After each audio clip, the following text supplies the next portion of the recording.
Hello students, today we are going to study CBSE Class 12 Business Studies NCERT textbook chapter number 12 Consumer Protection. In this video we are going to understand more about consumer protection, which is the practice of safeguarding buyers of goods and services and the public against any kind of unfair practices that happens in the marketplace. Over the evolution of commerce, we have seen that caveat emptor or let the buyer be beware has changed to caveat venditor, which means let the seller be beware. And this journey of the consumer has arisen because of the fact that initially, if you look at the market, it was mostly with respect to the mass good production and everything. And slowly, even the marketing philosophies, if you remember, they shifted to the benefit of the consumer, or they became consumer satisfactory oriented if you look at the entire market shift that has happened. Now this has also given many rights to the consumer so that they can be protected against any kind of malpractices that happens.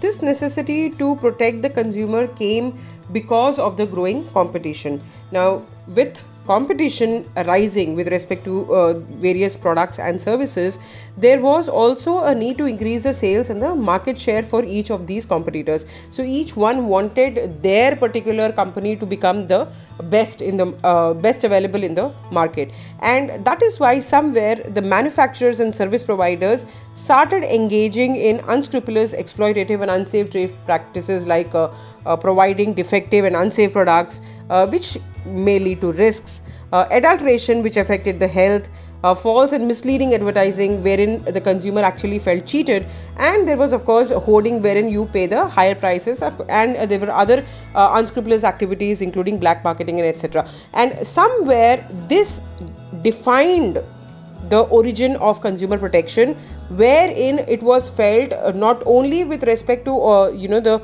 organizations or as a theory as such, but even legally it was felt that there was a need and necessity to protect these consumers, and that led to the onset of consumer protection.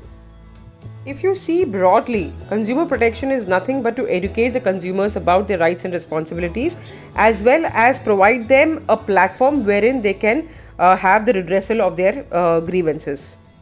So let us now understand why consumer protection as such has become very important in today's market scenario. From the consumer's point of view, the factors include consumer ignorance.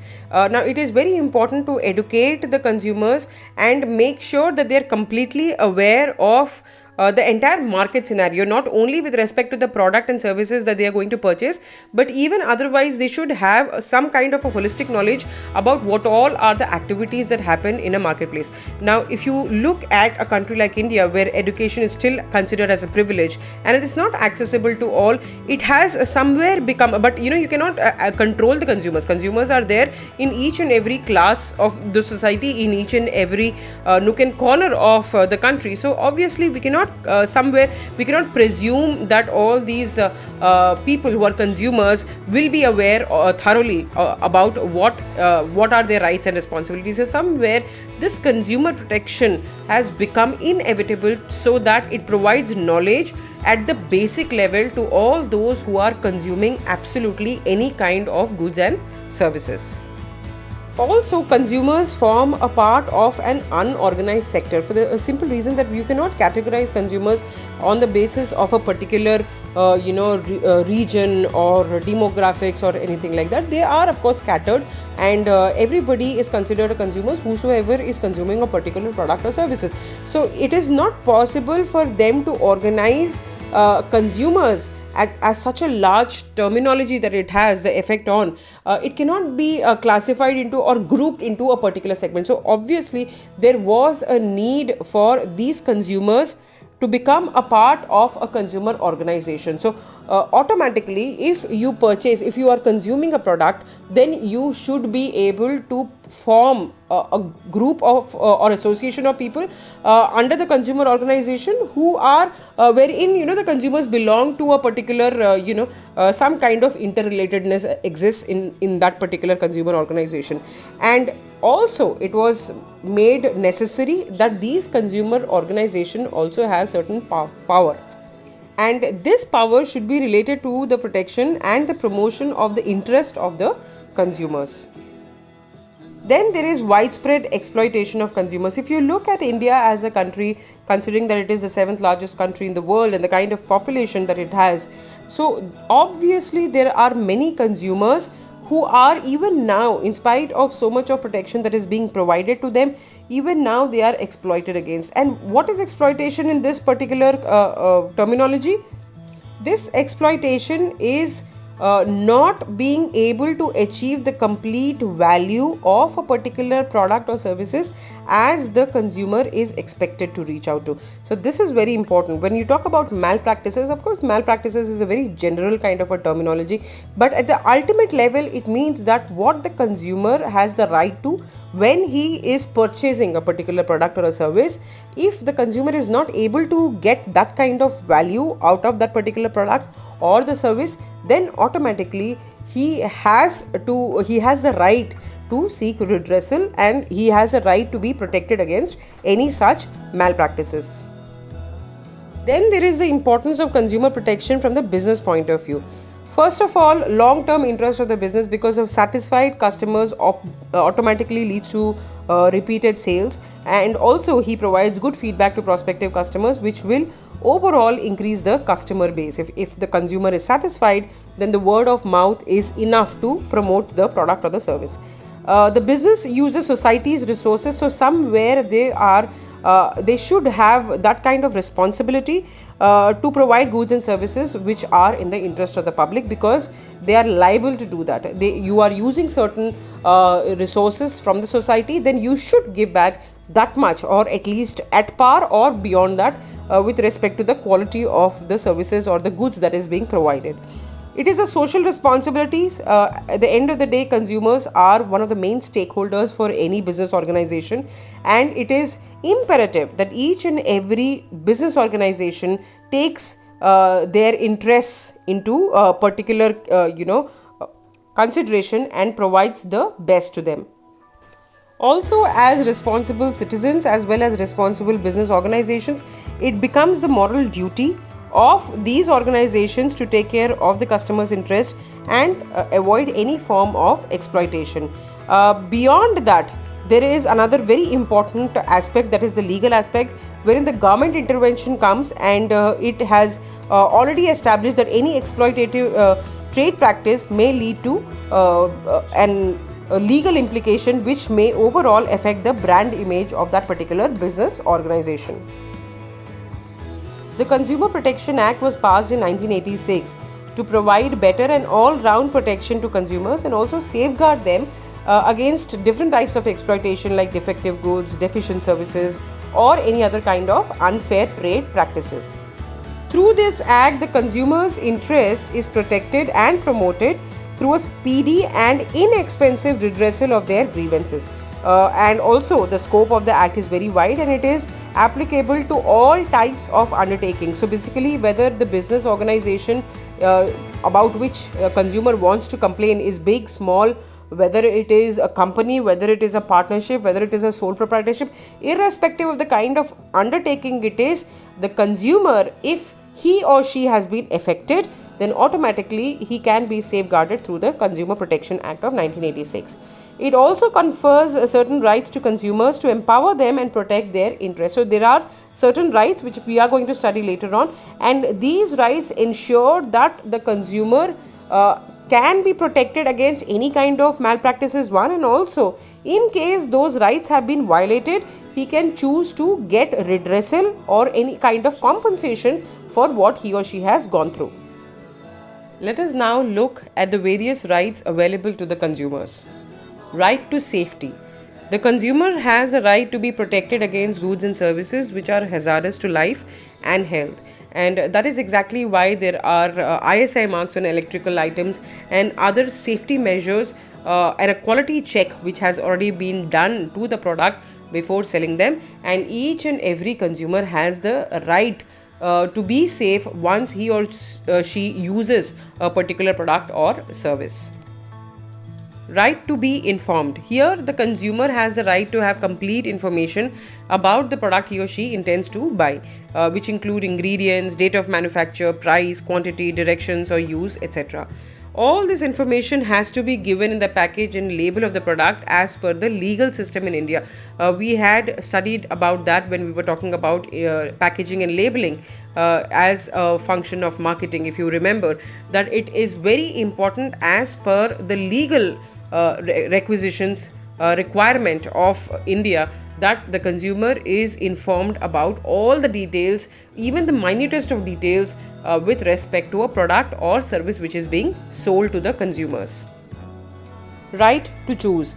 Now, in a market, there are a wide variety of products, whether it is in terms of quality, whether it is in terms of brand, price, size, etc. And also, these competitors have got a very strong foothold in the market. Now, as a consumer, he or she has the right to choose. He has the freedom to choose from all these alternatives, whether they are direct competitors or there are close substitutes.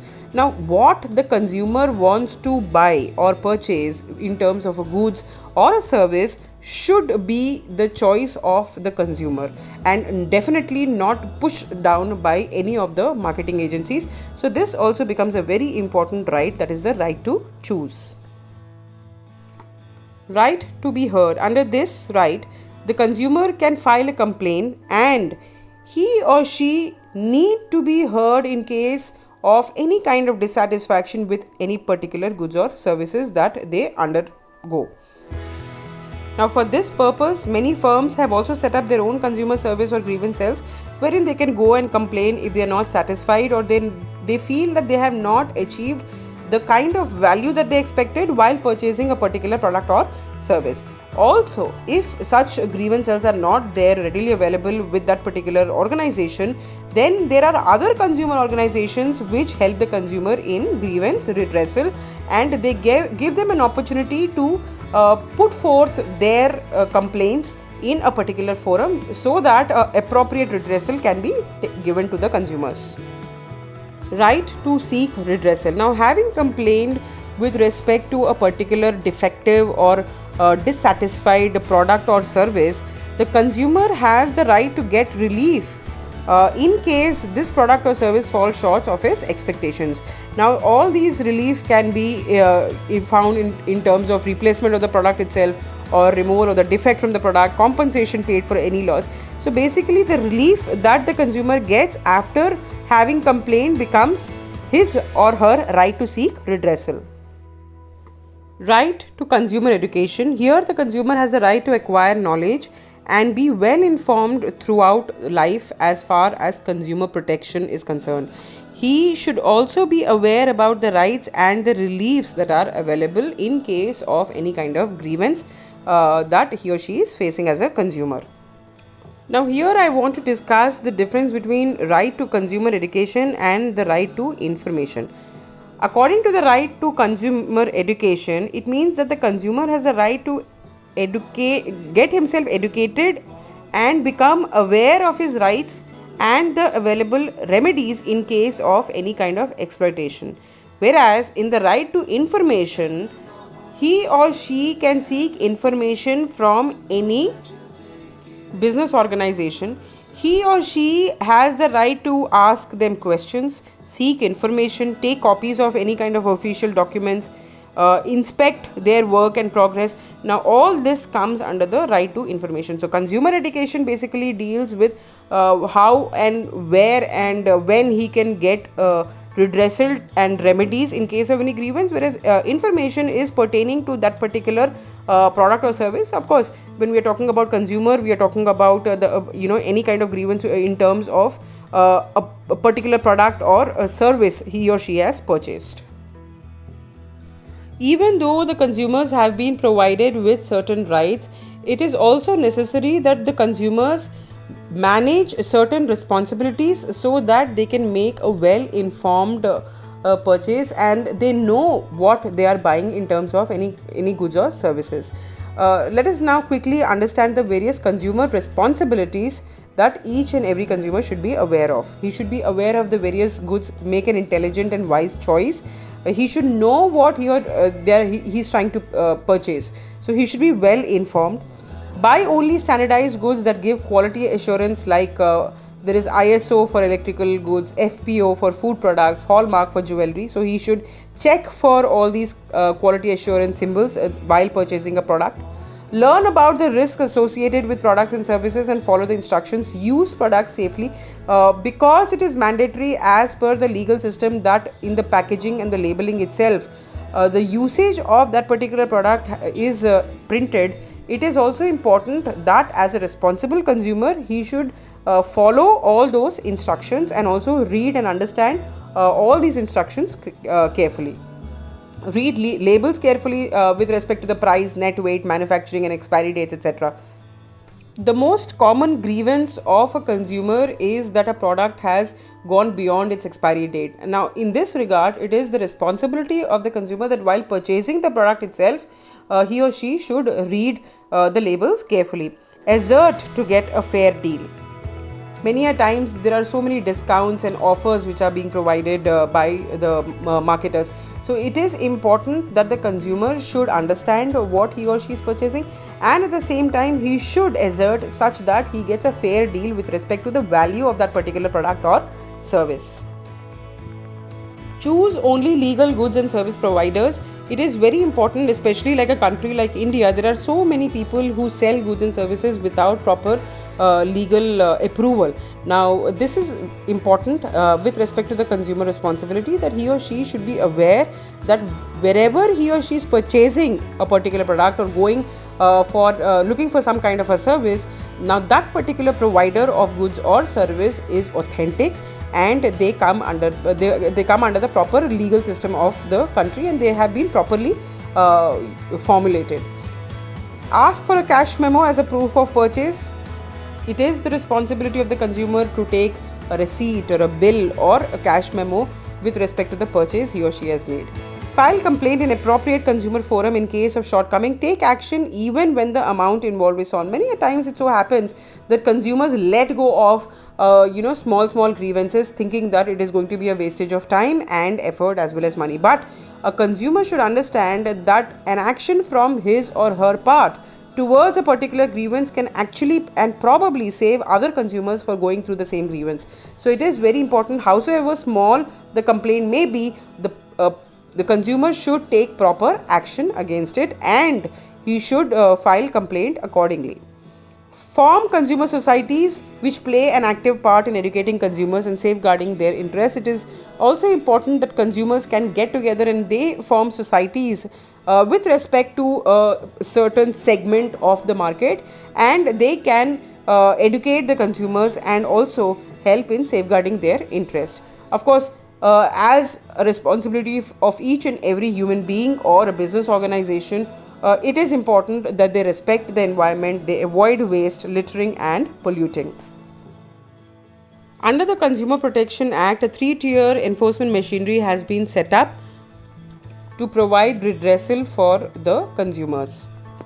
These include the District Forum, State Commission, National Commission and the final appellate authority, that is the Supreme Court. The National Commission is set up by the central government, whereas the State Commission and the District Forum are set up by state and district respectively.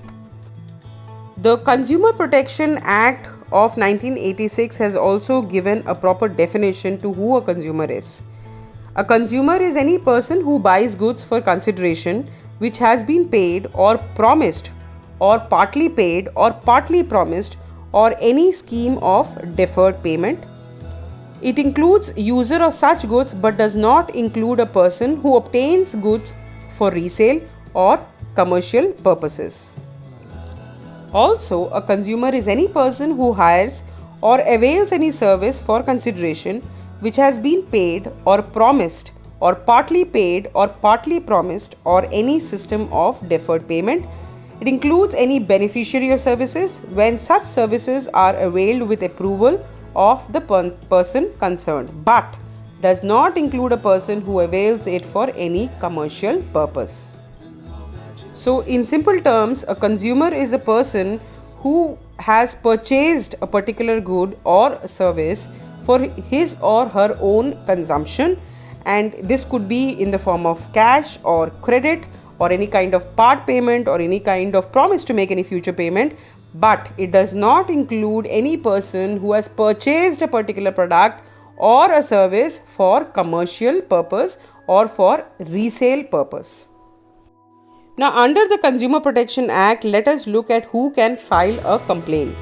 Any consumer can file a complaint on his or her own and does not need the service of an advocate or any kind of professional.